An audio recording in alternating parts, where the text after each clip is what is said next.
राधे राधे भक्त जैनों, आज आप सुनेंगे महापुण्य फल देने वाली अमावस्या माता की 5 व्रत कथा। अमावस्या की नई व्रत कथा। एक गांव में एक ब्राह्मण और ब्राह्मणी रहते थे। वो ब्राह्मण का कोई संतान नहीं था। ब्राह्मणी संतान के वियोग में वो खाना पीना त्याग देती है।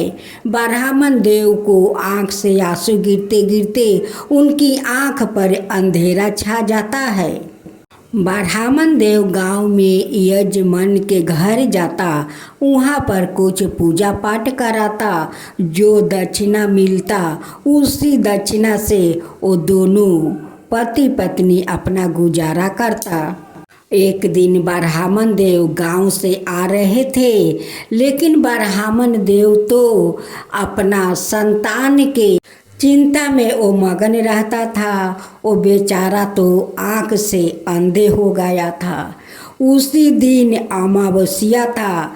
ब्राह्मण देव गांव से आ रहे थे और उधर से माँ अमावस्या काली आ रही थी।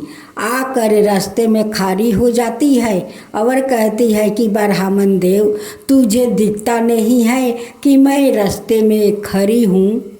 शाम का पहर था। ब्राह्मण देव कहते हैं कि बेटी, मुझे तो आँख से नहीं दिखता है, मैं क्या करूं? संतान का चिंता करते करते मैं अंधा हो गया हूं बेटी। ब्राह्मण देव कहते हैं कि बेटी, तुम कौन हो और क्यों रास्ते में खड़ी हो? कहती है कि मैं काली हूँ, आज अमावस्या है, तू मुझे पूजा नहीं करेगा, तेरा पत्नी मेरी पूजा नहीं करेगी तो तेरा संतान कैसे होगा? तू अमावस्या का पूजा कर। आज तुम्हारा पत्नी अन्न जल ग्रहण नहीं किया है, तुम दोनों मिलकर रात 12 बजे अमावस्या माता का पूजा कर, तेरा संतान होगा, जरूर होगा। आज मैं तेरे आँख के अंधे पट्टी मैं हटा देता हूँ, तुझे सब कुछ देखेगा। तू जा, दोनों पति पत्नी या मंदिर में जाकर पूजा करना। अगर मंदिर में नहीं जा पा रहे हैं तो घर में कोई प्रतिमा या कोई तस्वीर लेकर वो पूजा कर। अगर तस्वीर नहीं मिला तो वो अमावस्या माता के नाम लेकर अपना घर में पूजा कर। पूजा का समाप्त होने पर उसका बाद वाला दिन ब्राह्मण को बुलाकर उसे भोजन करवा और उसे दक्षिणा दे, अपना पितरों को पिंड दे, तेरा संतान जरूर होगा। ओ माँ काली का बात सुनकर ब्राह्मण देव घर गया। उसी शाम को वो जाकर एक छोटा सा माँ काली का प्रतिमा लाया और दोनों पति पत्नी मिलकर वो बहुत श्रद्धे भक्ति से वो पूजा किया। पितरों को पिंड दान किया, ब्राह्मण को भोजन करवाया, उनकी दक्षिणा दी। उसी अमावस्या के कारण उस ब्राह्मणी कुछ दिन के बाद गर्भवती बन गई। 9 महीना का बाद ब्राह्मणी खूब सुंदर एक बेटा को जन्म दिया।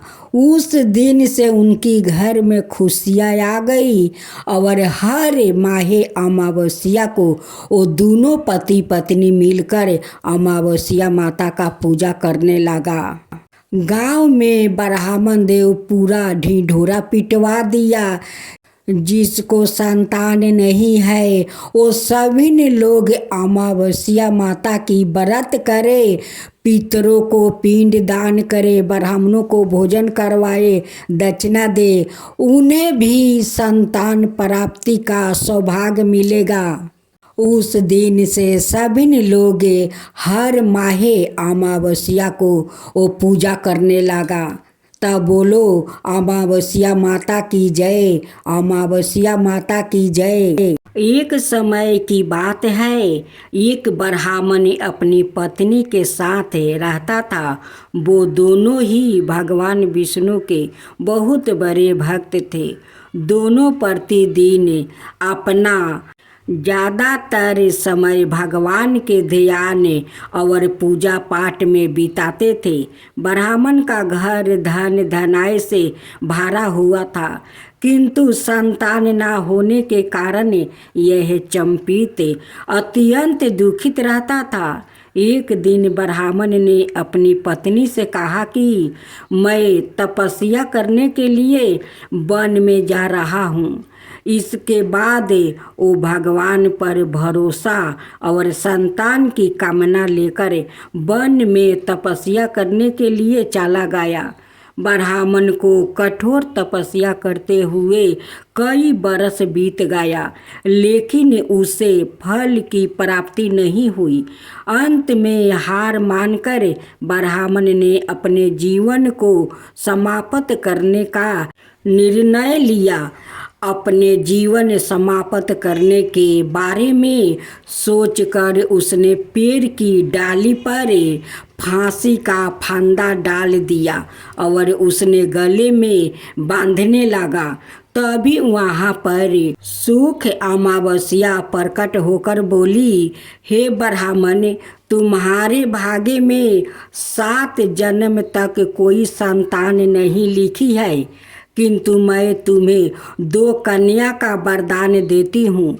तुम अपनी एक कन्या का नाम अमावस्या रखना और दूसरी का नाम पूनम रख देना। तुम अपनी स्त्री से कहना कि वो 1 बरस तक सुख अमावस्या का व्रत रखे और अमावस्या के दिन 1 कटोरी चावल भर कर उस पर दक्षिणा रख कर दान कर दे। सुख अमावस्या की बात सुनकर ब्राह्मण घर आया और पूरा वृत्तांत उसने अपनी पत्नी को सुनाया। सुख अमावस्या के आदेश अनुसार ब्राह्मणी ने व्रत रखना आरंभ कर दिया। कुछ दिनों बाद ब्राह्मण के घर 2 कन्याओं ने जन्म लिया, जिसमें से एक कन्या का नाम अमावस्या और दूसरी का नाम पूनम रखा गया। जब ब्राह्मण की दोनों बेटियों बड़ी हुई तो ब्राह्मण ने उनका विवाह कर दिया। बड़ी बहन अमावस्या धर्मी के स्वभाव की थी। वो काफ़ी समय भगवान की पूजा और धर्म कर्म में व्यतीत करती थी। इसके विपरीत पूनम भगवान को बिल्कुल भी नहीं मानती थी।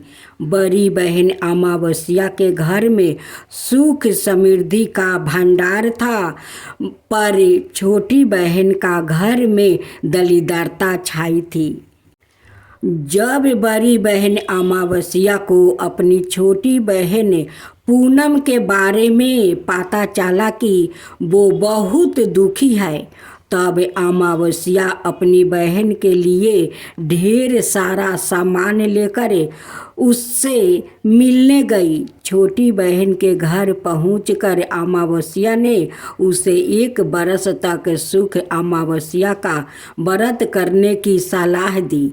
साथ ही अमावस्या ने व्रत को विधि पूर्वक करने के बारे में पूनम को बताते हुए यह भी कहा कि तुम 1 बरस तक सुख अमावस्या का व्रत करना और 1 कटोरे में चावल भर कर उसे दान कर देना।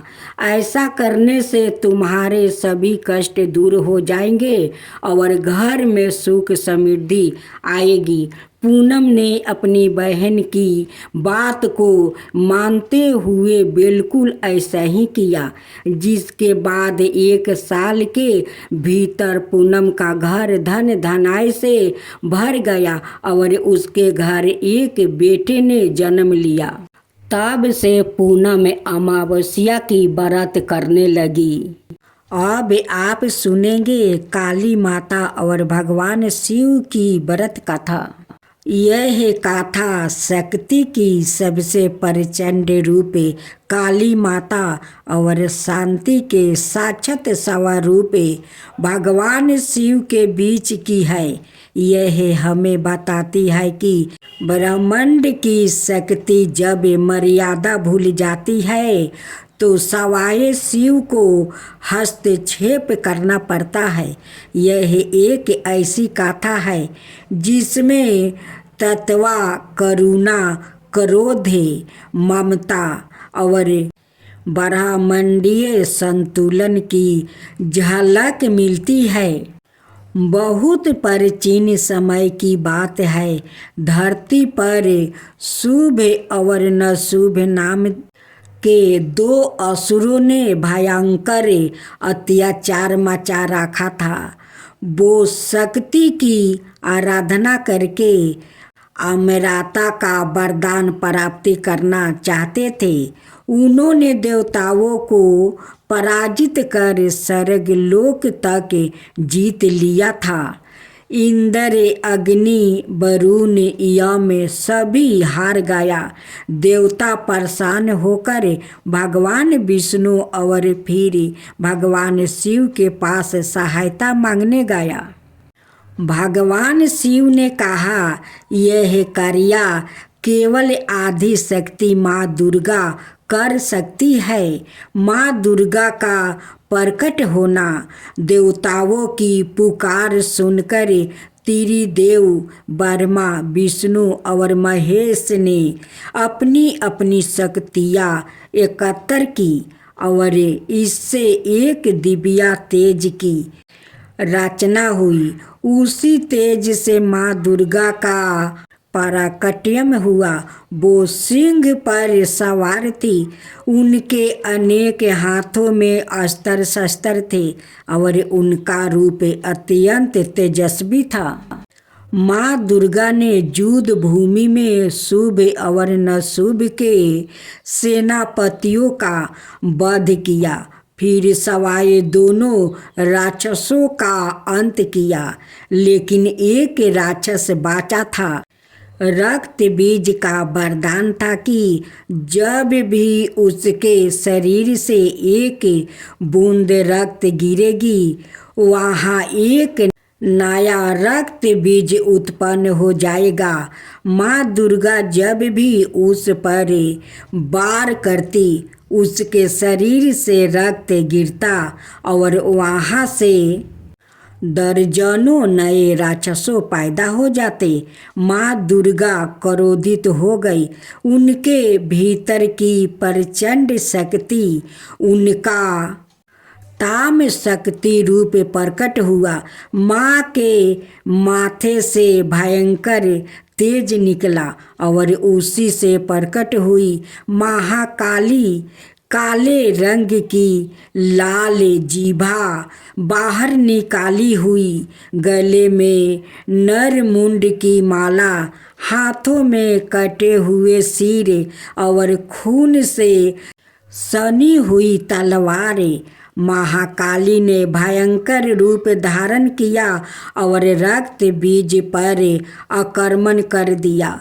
जब भी वो रक्त बीज को मारती वो फिर जन्म लेता। तब काली माता ने आदित्य युक्ति अपनाई। जैसे ही वो उसे मारती उसका रक्त जीभन पर गिरने से पहले ही अपनी जीभों से चाट जाती। इस तरह रक्त बीज की पुण्य उत्पत्ति बंद हो गई। आखिरकार महाकाली ने रक्त बीज का वध कर दिया। अब समस्या यह थी कि महाकाली का क्रोध शांत नहीं हो रहा था। उनका तत्वा इतना भयंकर था कि धरती कांपने लगी, दिशाएं डगमगाने लगी और संसार विनाश की ओर बढ़ने लगा। देवताओं डर गया। वो भगवान विष्णु के पास गया, लेकिन उन्होंने कहा अब केवल शिव ही उन्हें रोक सकते हैं, क्योंकि वो ही उनके पति है और उनके प्रेम स्वरूप है। भगवान शिव जानते थे कि काली माता गहरे ध्यान में नहीं है, वो तुरंत तामसिक रूप में है, वो किसी की बात नहीं सुनेगी। शिव जी चुपचाप एक शव के समान लेट गया, ठीक वहाँ जहाँ काली माता का तांडवा चल रहा था। काली माता अंधे क्रोध में नाचती रही, राक्षसों का अंत करती रही और अचानक उन्होंने शिव जी के शरीर पर कदम रख दिया। जैसे ही उनके पैर शिव जी की छाती पर पड़े, उनकी चेतना जागृत हो गई। उन्होंने देखा, मैंने अपने ही स्वामी, अपने ही प्रेम, अपने ही शिव पर पैर रख दिया। उन्हें झटका लगा, उनके भीतर का क्रोध शांत हो गया। उनका चेहरा शर्म और करुणा से भर गया। उन्होंने अपनी जीभा बाहर निकाली, पर चतप में यही प्रसिद्ध छवि है जो आज भी काली माता के रूप में जानी जाती है।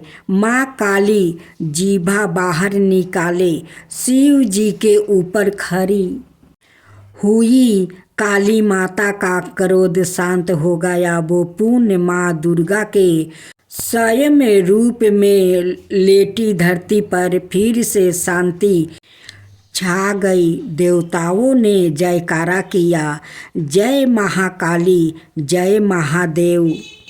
माँ काली ने सभी देवताओं को आशीर्वाद दिया और कहा कि जब जब अधर्म बढ़ेगा मैं इसी रूप में लौटूंगी, लेकिन मुझे क्रोध से रोकने वाले केवल मेरा शिव ही होगा।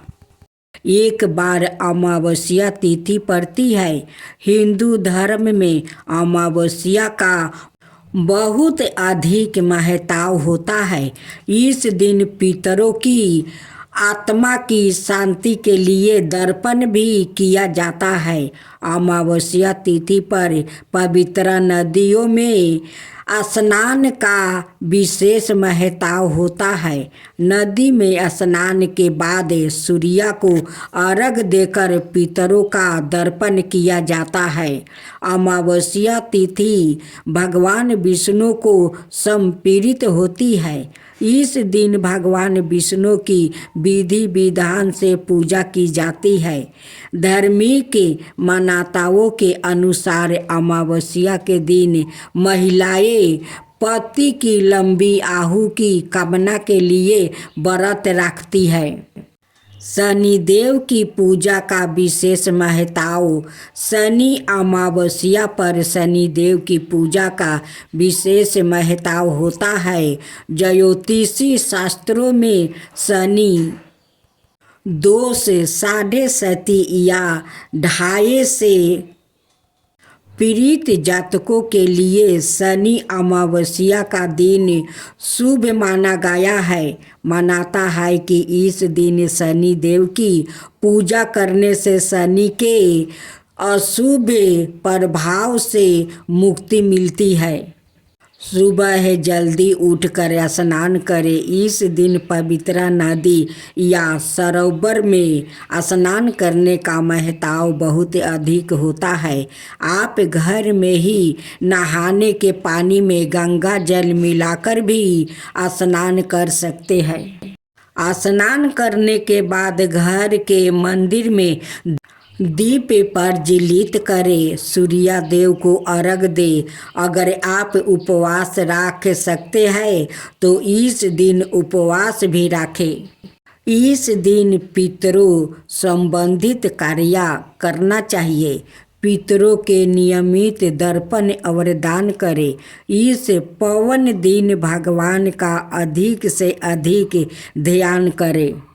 चैत्र अमावस्या के दिन लोगों पवित्र नदियों में स्नान कर पितरों को दर्पण और गरीबों को दान देते हैं। स्नान दान के बाद जगत के पालनहार भगवान विष्णु की विधि विधान से पूजा अर्चना करते हैं।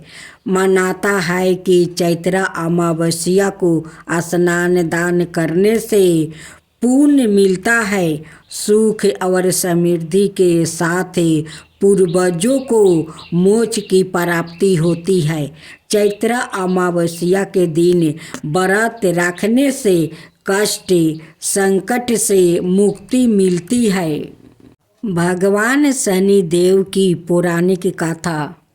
जन समयान में फैली मान्यता के अनुसार 9 ग्रह परिवार में सूर्य राजा और शनि देव भोर तय है, लेकिन महर्षि कश्यप ने शनि अस्त्रों के एक मंत्र में सूर्य पुत्र शनि देव को महाबली और ग्रहों का राजा कहा गया है। सारी ग्रहों राजा महाबली प्राचीन ग्रंथों के अनुसार शनि देव ने शिव भगवान की भक्ति तपस्या से 9 ग्रहों में सर्वश्रेष्ठ स्थान प्राप्ति किया है। एक समय सूर्य देव जब गर्भ ध्यान के लिए अपनी पत्नी छाया के समीप गया तो छाया ने सूर्य के प्रचंड तेज से भयभीत होकर अपनी आंखों बंद कर ली। कालांतर में छाया के गर्भ से शनि देव का जन्म हुआ। शनि के साम वर्ण काले रंग को देखकर सूर्य ने अपनी पत्नी छाया पर यह आरोप लगाया कि शनि मेरा पुत्र नहीं है। तभी से शनि अपने पिता सूर्य से शत्रुता रखते हैं। ग्रंथों के अनुसार शनि देव कश्यप गोत्री है और सौराष्ट्र उनका जन्म स्थल माना जाता है। शनि देव ने अनेक वर्षों तक भूखे प्यासे रहकर शिव आराधना की और घोर तपस्या से अपनी देह को दग्ध कर लिया था। तब शनि देव की भक्ति से प्रसन्न होकर शिव जी ने शनि देव से वरदान मांगने को कहा। शनि देव ने प्रार्थना की, योग से मेरी माँ छाया की परजाएं होती रही है, उसे मेरे पिता सूर्य द्वारा बहुत अपमानित हुआ है, प्रताड़ित किया गया है। इसलिए मेरी माता की इच्छा है कि मैं शनि देव अपने पिता से भी ज़्यादा शक्तिशाली पूज्य बनूं। तब भगवान शिव जी ने उन्हें वरदान देते हुए कहा कि 9 ग्रहों में तुम्हारा स्थान सर्वश्रेष्ठ रहेगा। तुम पृथ्वी लोक के न्यायाधीश और दंडाधिकारी रहोगे। साधारण मानव तो क्या, देवता, असुर, सीधे विद्याधर और नाग भी तुम्हारे नाम से भयभीत रहेंगे। अब सुने पतिव्रता करवा धोबिन की व्रत कथा। पुराणों के अनुसार करवा नाम की एक पतिव्रता धोबिन अपने पति के साथ तिरंग भाद्रा नदी के किनारे स्थित गांव में रहती थी। उसका पति बूढ़ा और निर्बल था। एक दिन जब वो नदी के किनारे कपड़े धो रहा था, तभी अचानक एक मगरमच्छ वहाँ आया और धोबी के पैरों अपने दांतों में दबाकर यमलोक की ओर ले जाने लगा।